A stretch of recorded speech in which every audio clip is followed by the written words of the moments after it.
Dalam pidatonya di Florida, Trump ancam akan menjadikan Gaza sebagai neraka jika ia menjabat sebagai presiden. If they're not back by the time I get into office, all hell will break out in the Middle East. And it will not be good for Hamas, and it will not be good, frankly, for anyone. All hell will break out. I don't have to say anymore, but that's what it is.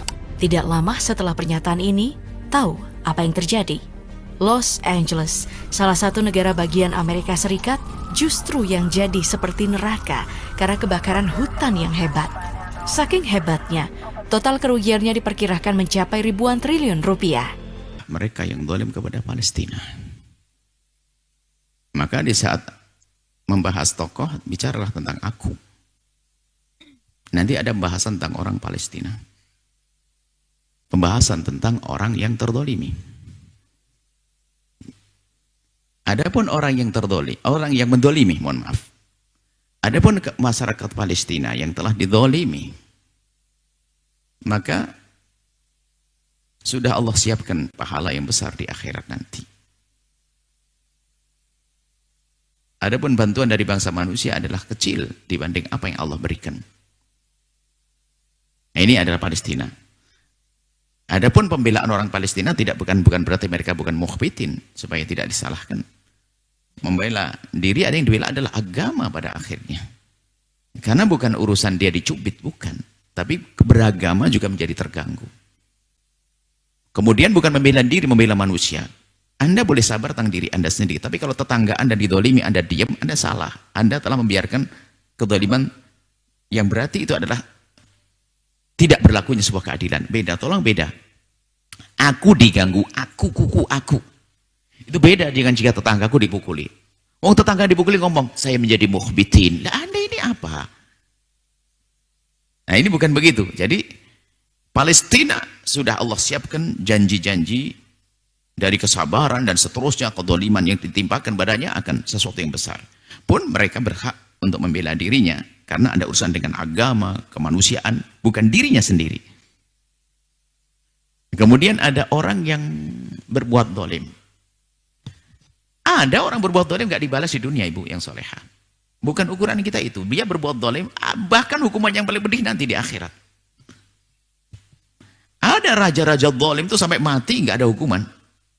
Seneng terus di dunia. Apakah itu berarti mereka benar? Juga tidak. Ada hukuman yang paling besar nanti di akhirat. Kalau ternyata ada kejadian 1, 2 dan sebagainya, oh tiba-tiba kebakaran, gajon, ini ada sekelumit hukuman yang Allah berikan. Artinya jangan sampai kita memahami di saat ternyata, oh kok aman-aman saja, dia sudah berbuat zalim lama, kok tidak ada kejadian, itu bukan berarti mereka dalam kebenaran, tidak. Hukuman di dunia sekecil sekali, sekelumit. Tapi yang lebih serem adalah nanti hukuman di akhirat. Kita beriman kepada akhirat. Dan ternyata yang penting adalah masalah aku. Aku. Suatu kali ada orang bertanya, bagaimana ya hukumnya? Palestina begini kan? Itu kan tidak benar dan sebagainya. Oh, oke. Sekarang kita tanya kepada orang yang punya semangat semacam ini. 1. Berapa kali Anda mendoakan mereka dalam sehari? 1.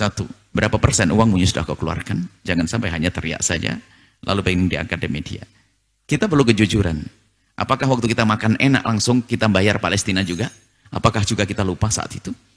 Jadi Palestina itu bisa menjadi tren untuk perbincangan saja. Bahkan jor-joran, ada orang ini juga cerita tentang Palestina. Ini loh ada pembantian, video pembantian ini. Ini loh Palestina. Bukan menjadikan dia terenyuh lalu mengeluarkan duit. Enggak, malah dia, aku punya video lebih serem lagi nih. Hanya jor-joran saja. Tanyakan dirimu sendiri, wahai siapapun yang bicarakan Palestina hari ini. Apa yang Anda berikan untuk Palestina saat ini? Doa. Dimulai dari kunut nazilah. Dimulai daripada doa-doa di tengah malam, waktu khutbah Jumat. Setiap saat kita mendoakan mereka. Kemudian, apa yang Anda berikan pada mereka? Jangan sampai kita hanya di lisan saja, sementara kita tidak keluar. Berapa puluh juta yang telah Anda keluarkan? Berapa ini? Atau Anda masih makan enak di rumah, tapi nggak pernah ingat dengan Palestina. Berarti kita hanya action saja bicara tentang Palestina. Ini kan bahaya tentang aku. Makanya pemerannya adalah aku, ada Palestina, ada orang berbuat zalim. Nah, sekarang tinggal aku. Makanya dari hari ini kami selalu ingatkan. Tidak membeli produk-produk yang diindikasi musuh Palestina. Ini sebuah keharusan.